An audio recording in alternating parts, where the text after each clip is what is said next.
Japan airlines flight 123 आसमान में काले बादलों में 24,000 फीट की ऊंचाई पर पहुंचता है।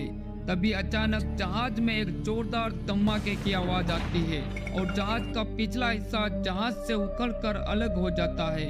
इस धमाके की वजह से सभी यात्री दहशत में आ जाते हैं। प्लेन आउट ऑफ कंट्रोल हो जाता है और तेजी से नीचे की ओर आने लगता है। जहाज में मौजूद पायलट प्लेन को हर संभव कंट्रोल करने की कोशिश करते हैं, लेकिन शायद तब तक बहुत देर हो चुकी थी। देखते ही देखते यह प्लेन एक पहाड़ी पर क्रैश कर जाता है और पूरा आसमान काले धुएं में गुम हो जाता है। नमस्कार दोस्तों, मेरा नाम है महेश और आप देख रहे हैं mysterious documentary. Japan airlines flight 123 Tokyo से इटामी जाने के लिए उड़ान भरती है। शाम के 6:40 पर यह फ्लाइट टोक्यो से टेक ऑफ करता है। मौसम बिल्कुल साफ था। नीले आसमान में किसी भी प्रकार की कोई हलचल नहीं दिख रही थी। जहाज में बैठे सभी यात्री अपनी अपनी यात्रा का आनंद लेते हुए अपनी सीटों पर बैठे हुए थे। इस फ्लाइट में कुल 509 यात्री और 15 क्रू मेंबर्स मौजूद थे। इस फ्लाइट के मेन कप्तान थे मसामी टकाहामा, जिन्हें 12,500 घंटों का फ्लाइट उड़ाने का अनुभव था। इस फ्लाइट पर फर्स्ट ऑफिसर थे युटाका सासाकी, जिन्हें 4,000 घंटे फ्लाइट उड़ाने का अनुभव था। इसके अलावा इस फ्लाइट पर हिरोश फुकू नाम के फ्लाइट इंजीनियर भी मौजूद थे। देखते ही देखते उड़ान के कुछ देर बाद प्लेन 24,000 फीट की ऊंचाई पर पहुंच जाता है। तभी अचानक मौसम खराब हो जाता है तो पायलट अपना रूट बदल देते हैं। ये इस जहाज की बहुत ही छोटी यात्रा होने वाली थी।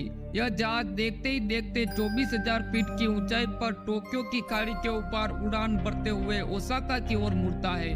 जहाज के पायलट इस प्लेन को अपनी निर्धारित ऊंचाई से थोड़ा और ऊपर लेकर जाते हैं। अब यह जिस ऊंचाई पर उड़ रहा था वहाँ वायुमंडलीय दबाव बिल्कुल कम था।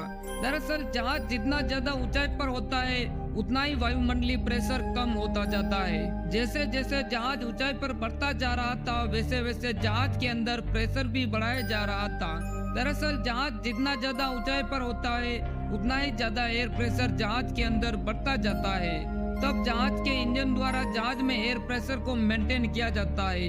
यदि एयर प्रेशर को मेंटेन नहीं किया गया तो बाहरी दबाव की वजह से प्लेन का ढांचा फट सकता है। इसलिए सभी प्लेनों में उसके हिसाब से एयर प्रेशर बनाए रखा जाता है। फ्लाइट 123 के साथ भी कुछ ऐसा ही हुआ।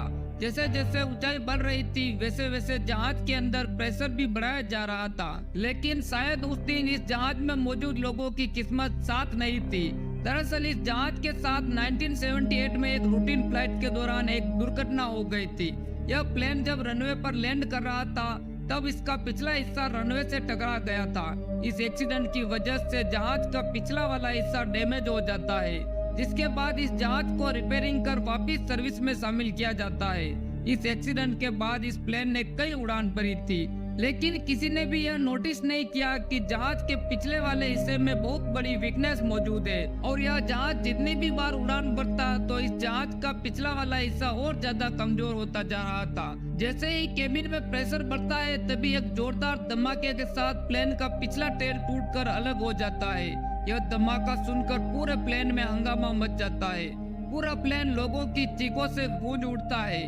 हवा के दबाव के कारण यह धमाका इतना बड़ा था कि टेल और बल्क हेड कंपार्टमेंट के अलावा रडार, ऑक्सिलरी पावर यूनिट और प्लेन से कई महत्वपूर्ण पार्ट उस धमाके के साथ उड़ गए। हवा का दबाव कम होते ही प्लेन तेज गति से लहराता हुआ नीचे आने लगा। पैसेंजर्स के ऑक्सीजन मास्क बाहर आ गए। फ्लाइट क्रू ने पैसेंजर्स को तुरंत ही ऑक्सीजन मास्क पहनने को कहा। इधर केबिन में इमरजेंसी अलार्म बजने लगे। यह सब देखते ही कप्तान ने स्ट्रेस सिग्नल ट्रांसमिट कर दिया, जिसका काम एटीसी टावर और आसपास उड़ रहे सभी प्लेन को यह बताना होता है कि प्लेन में कोई इमरजेंसी आ गई है। इसके तुरंत बाद कप्तान ने प्लेन को वापस टोक्यो जाने के लिए जैसे ही मोड़ा तभी अचानक यह प्लेन एक और टिल्ट हो गया और लहराता हुआ प्लेन नीचे आने लगा। पायलट प्लेन को सीधा करने की पूरी कोशिश करते हैं, लेकिन वो इसमें नाकाम रहते हैं। अब धीरे धीरे प्लेन के सभी इंस्ट्रूमेंट खराब होते जा रहे थे। सभी पैसेंजर्स को मौत उनके सामने दिख रही थी। पायलट अब पूरी तरह घबरा चुके थे। वो जहाज को कंट्रोल करने की पूरी कोशिश कर रहे थे, लेकिन जहाज का हाइड्रोलिक सिस्टम पूरी तरह खराब हो चुका था। जिसके कारण पायलट चाहकर भी कुछ नहीं कर सकते थे। तभी पायलट रेडियो के जरिए एटीसी से संपर्क करते हैं और एटीसी को सारी घटनाक्रम बताते हैं। अब एटीसी को समझ आ चुका था कि ये कोई आम दुर्घटना नहीं बल्कि बहुत बड़ी दुर्घटना है। प्लेन कभी भी क्रैश कर सकता है। दरअसल टेल हवा में प्लेन को स्टेबल करने में बहुत मदद करती है, लेकिन फ्लाइट 123 की तो टेल ही टूटकर अलग हो चुकी थी, जिसके कारण प्लेन हवा में स्विंग करता हुआ उड़ रहा था। इधर प्लेन में धीरे धीरे ऑक्सीजन खत्म होती जा रही थी। तभी एटीसी पायलट को नगोया एयरपोर्ट पर लैंड करने को कहती है, क्योंकि नगोया एयरपोर्ट उस समय प्लेन के सबसे नजदीक था।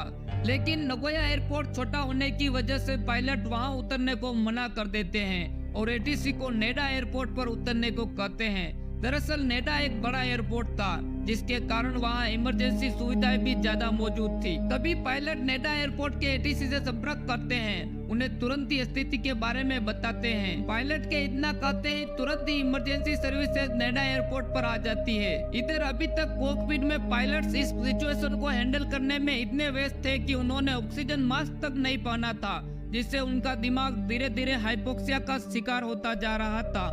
पायलट्स केवल अब जहाज के इंजन्स को कंट्रोल कर पा रहे थे, बाकी सभी इंस्ट्रूमेंट खराब हो गए थे। पायलट ने इंजन की मदद से प्लेन की ऊंचाई को कम करना शुरू कर दिया, जिसमें उन्हें धीरे धीरे सफलता मिलने लगी। जहाज अब धीरे धीरे नीचे की ओर आने लगा। अब पायलट व पैसेंजर्स को धीरे धीरे लगने लगा कि वो सही सलामत लैंडिंग कर लेंगे, लेकिन अभी मंजिल बहुत दूर थी। अभी जहाज नीचे आया ही था कि तभी अचानक जहाज हवा में लहराने लगता है। जहाज के कॉकपिट में मौजूद सभी अलार्म बजने लगते हैं। अब जहाज एक पंख कटे हुए पक्षी की तरह हवा में लहराता हुआ उड़ रहा था। पायलट्स ऐसी सिचुएशन में जहाज पर मौजूद हर एक व्यक्ति की जान बचाने के लिए कुछ भी करने के लिए तैयार थे और उन्होंने जहाज के लैंडिंग गियर को नीचे गिराने की सोची। शायद जहाज थोड़ा बहुत कंट्रोल में आए, लेकिन परेशानी यह थी कि कॉकपिट में मौजूद सभी कंट्रोल बटन कॉकपिट में सिर्फ सजावट का सामान बनकर रह गए थे, क्योंकि लैंडिंग गियर को नीचे गिराने के लिए भी हाइड्रोलिक पावर की जरूरत पड़ती है। लेकिन अच्छी बात यह थी कि ग्रेविटी की मदद से बिना हाइड्रोलिक पावर के लैंडिंग गियर को अभी भी नीचे किया जा सकता था। तो पायलट ने इस मेथड का उपयोग करके लैंडिंग गियर को नीचे किया। हालांकि इससे कोई फायदा तो नहीं मिला, बल्कि उल्टा जहाज का डच रोलिंग और तेज हो गया। अब पायलट पूरी तरह से हताश हो चुके थे, लेकिन उन्होंने उम्मीद नहीं छोड़ी और प्लेन को कंट्रोल करने के लिए जूझते रहे। पायलट्स जहाज को टोक्यो की ओर मोड़ना चाहते थे। इसके लिए उन्होंने जहाज में मौजूद लेफ्ट साइड वाले इंजन को तेज रफ्तार से चलाया और राइट साइड वाले इंजन को धीमी रफ्तार से चलाया, जिससे कि जहाज टोक्यो की ओर मुड़ सके। अच्छी बात यह थी कि ऐसा करने से जहाज टोक्यो की ओर मुड़ा भी और जहाज की ऊंचाई धीरे धीरे कम भी हो रही थी। लेकिन पायलट ने इंजन की पावर को धीमा कर दिया, जिससे जहाज तेजी से नीचे की ओर आने लगा। जहाज नीचे तो आया, लेकिन नीचे आने के बाद इसके लिए खतरा और ज्यादा बढ़ गया, क्योंकि जहाज सीधा पर्वत श्रृंखलाओं की ओर तेजी से बढ़ता जा रहा था। अगर जहाज को ऊपर नहीं उठाया गया तो प्लेन सीधा पहाड़ से टकरा जाएगा। इस टकराव को रोकने के लिए पायलट्स ने जहाज के सभी इंजन को फुल पावर के साथ चलाया, लेकिन बिना हाइड्रोलिक कंट्रोल के जहाज को कंट्रोल कर पाना बहुत ज्यादा कठिन था। केवल इंजन के सहारे ऐसा कर पाना संभव नहीं था, लेकिन इसके अलावा कोई और विकल्प भी नहीं था। पायलट्स प्लेन को ऊपर उठाने का भरपूर प्रयास करते हैं, लेकिन जहाज तेज रफ्तार से नीचे की ओर बढ़ता ही चला जाता है। तभी पायलट्स ने फिर एटीसी से संपर्क किया और एटीसी से पूछा कि उन्हें कौन सी दिशा में मुड़ना चाहिए ताकि वह एयरपोर्ट पर पहुंच सके। जहाज अभी नेडा एयरपोर्ट से 55 मील दूर नॉर्थ वेस्ट में था। यह दूरी कुछ ज्यादा नहीं थी, जहाज कुछ ही समय में इस दूरी को कवर कर सकता था। बस परेशानी यह थी कि जहाज को इस डायरेक्शन में कैसे मोड़ा जाए। फर्स्ट ऑफिसर ने फ्लैप्स ड्रैग को कम करने के लिए थ्रोटल को आगे बढ़ाया, लेकिन ऐसा करने से स्थिति और ज्यादा गंभीर हो गई। जो फ्लैप्स अभी तक जहाज को संतुलन दे रही थी, वही फ्लैप्स अब जहाज के संतुलन को तेजी से बिगाड़े जा रही थी। फ्लैप्स एक सर्टेन पॉइंट पर रुकने की बजाय वो एक्सटेंड होती ही गई और लेफ्ट साइड वाली फ्लैप्स बहुत ज्यादा एक्सटेंड हो चुकी थी, जिससे जहाज के लेफ्ट साइड में ज्यादा लिफ्ट पैदा होने लगा और जहाज थोड़ा सा टिल्ट होकर राइट साइड में मुड़ने लगा। जहाज का टिल्ट बढ़ता ही चला जा रहा था और एक बार फिर से जहाज तेजी से नीचे की ओर गिरने लगता है। कॉकपिट में बैठे इन 3 बहादुर लोगों ने जहाज को कंट्रोल करने का हर संभव प्रयास किया, लेकिन शायद नीति को कुछ और ही मंजूर था। कॉकपिट में बैठे ये तीनों बहादुर लोग जहाज को तेजी से नीचे पर्वत श्रृंखला की ओर गिरता हुआ देख पा रहे थे। मौत इन्हें साफ साफ दिखाई दे रही थी। अगर जल्दी कुछ नहीं किया गया तो यह जहाज सीधा पहाड़ों से टकरा जाएगा।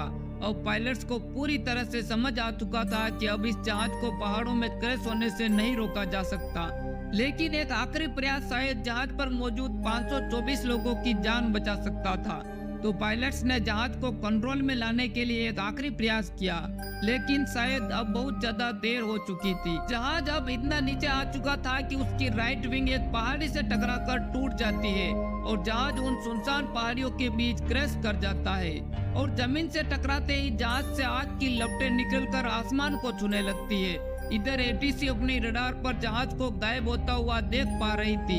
एटीसी पायलट से संपर्क बनाने की कोशिश करती है, लेकिन दूसरी ओर से कोई जवाब नहीं आता।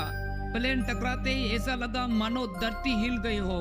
प्लेन में भरा लाखों गैलन फ्यूल उसमें बैठे लोगों के लिए चिता बन चुका था। धमाके के साथ ही प्लेन आग की लपटों में गिर गया। जो लोग प्लेन के टक्कर को झेल पाए उन्हें अब आग की लपटों ने अपने चपेट में ले लिया था, जब तक कि उनकी सांसें थम नहीं गई थी।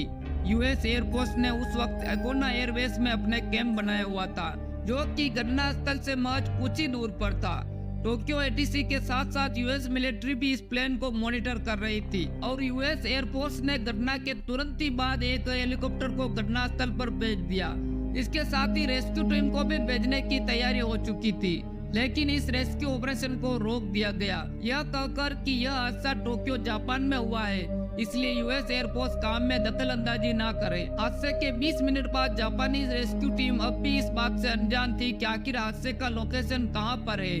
फाइनली टोक्यो रेस्क्यू टीम ने एक रेस्क्यू हेलीकॉप्टर को घटना स्थल पर भेजा, पर हेलीकॉप्टर को ऐसी कोई जगह नहीं मिली जहां पर वो लैंडिंग कर पाते।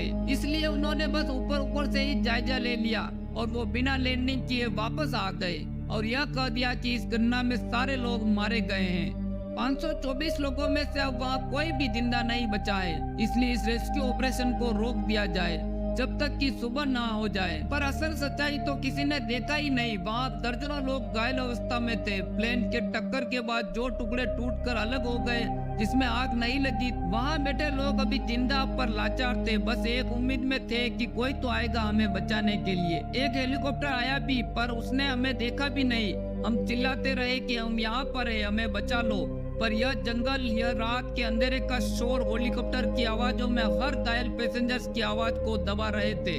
और फिर वह हेलीकॉप्टर भी चला गया। इतनी लापरवाही, इतनी दर्दनाक मौत हुई होगी कि यह सोचकर ही रूह कांप जाती है।